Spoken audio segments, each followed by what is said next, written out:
আসসালামু আলাইকুম। প্রিয় ভাই ও বোনেরা, হয়তো আমাদের অনেকের জন্য এটাই জীবনের শেষ রমজান। আমরা জানি না সামনের রমজান পর্যন্ত বেঁচে থাকবো কিনা। হয়তো এই রমজানই আমাদের গুনাহ মাপের, জান্নাতের দরজা খোলার অনেক বড় একটি সুযোগ। কিন্তু হৃদয় ভার হয়ে আসে এই ভেবে আমরা অনেক সময় রোজা রাখি ঠিকই, কিন্তু এমন কিছু ভুল আমাদের দ্বারা হয়ে যায় যার কারণে এই পবিত্র মাসের আমল ও রোজার ফজিলত থেকে আমরা বঞ্চিত হই। তাই আসুন রমজান আসার আগেই নিজেকে শুধরে নেই, যাতে এই রমজান আমাদের জীবনের মোড়কে ঘুরিয়ে দিতে পারে ইনশাআল্লাহ।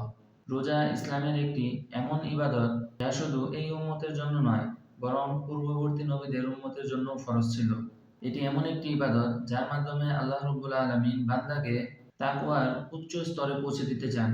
এ বিষয়ে আল্লাহ রাব্বুল আলামিন বলেন, হে ঈমানদারগণ, তোমাদের জন্য রোজা ফরজ করা হয়েছে, যেমনটি তোমাদের পূর্ববর্তী লোকদের জন্য ফরজ করা হয়েছিল, যাতে তোমরা সংযমী হতে পারো। এখানে আল্লাহ রাব্বুল আলামিন ইয়া আইয়ুহাল্লাযীনা আমানু, হে ঈমানদারগণ, আল্লাহ সরাসরি মুমিনদেরকে ডাকছেন। বোঝা যায় রোজা ঈমানের সাথে গভীরভাবে সম্পর্কিত। রোজা কোনো ঐচ্ছিক ইবাদত নয়, এটা আল্লাহর পক্ষ থেকে আদেশ। মুসলমানের জন্য এটা ফরজ। রোজা শুধু উম্মতে মুহাম্মাদের জন্য নয়, পূর্ববর্তী নবীদের উম্মতদের জন্যও ছিল।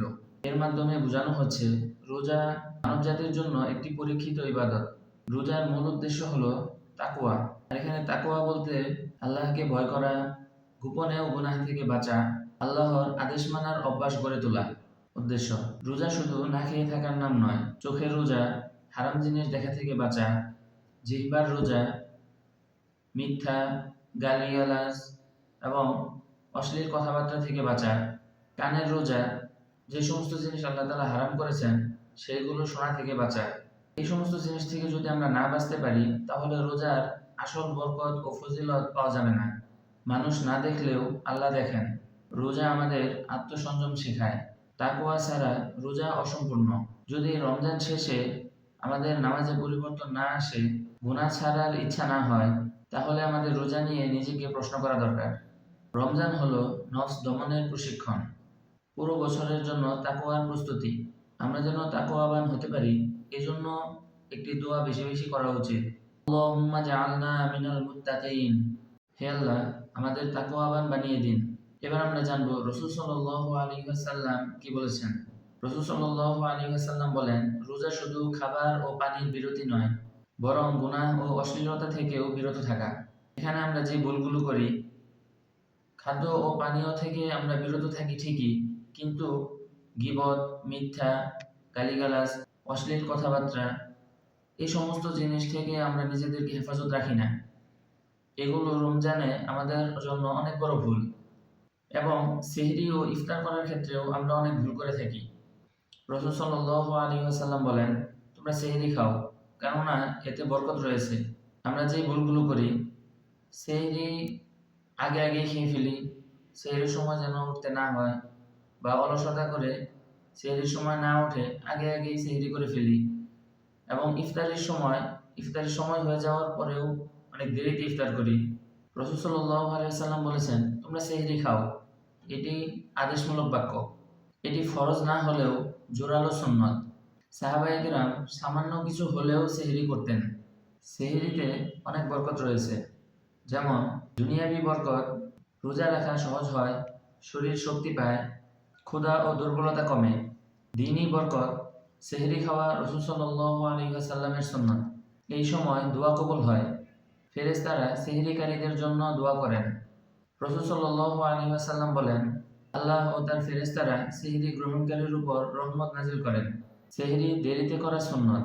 ফজরের খুব কাছাকাছি এমন সময় সেহরি করা উত্তম, কিন্তু ফজরের রক্ত যেন না হয়ে যায়, এটা খেয়াল রাখা।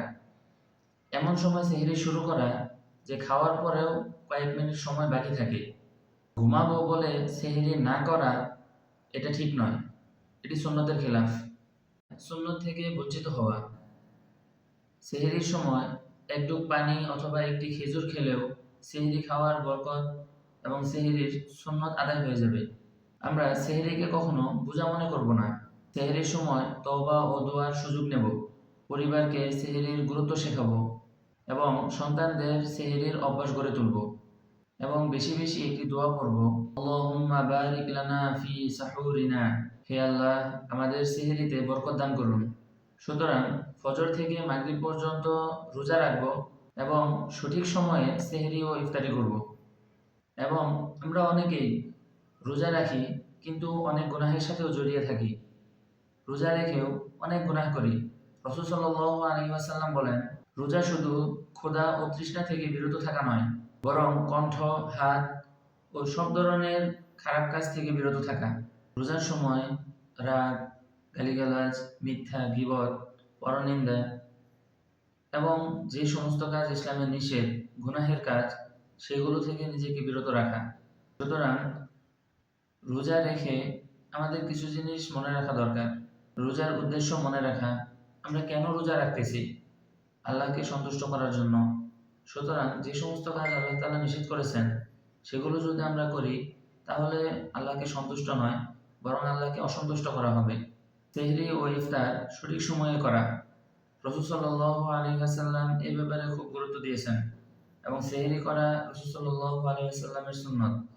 সুতরাং কোনোভাবেই আমাদের থেকে যেন অলসতার কারণে উঠতে কষ্ট হবে এজন্য আগেই খেয়ে নিলাম, এরকমটা যেন না হয়। অল্প কিছু হলেও সেহরির সময় খাওয়ার চেষ্টা করব। এতে আমাদের জন্য উপকার এবং রাসূল সাল্লাল্লাহু আলাইহি ওয়াসাল্লামের সুন্নত আদায় হয়ে যাবে এবং গুনাহ থেকে বিরত থাকার চেষ্টা করব। রোজা রেখে গুনাহের কাজে জড়িয়ে থাকা, গুনাহ করা, এটা রোজার ফজিলতকে কমিয়ে দেয়। এই তিনটি কাজ যদি আমরা করতে পারি তাহলে ইনশাআল্লাহ রোজা আল্লাহ তাআলার কাছে গ্রহণযোগ্য হবে। এর পরবর্তী ভিডিওতে আমরা জানব রমজান মাসের পরিচয় ও ফজিলত। ভিডিওটি উপকারী মনে হলে লাইক দিন, আপনজনদের কাছে শেয়ার করে দিন এবং পরবর্তী ইসলামিক ভিডিও পেতে চ্যানেলটি সাবস্ক্রাইব করুন। আসসালামু আলাইকুম।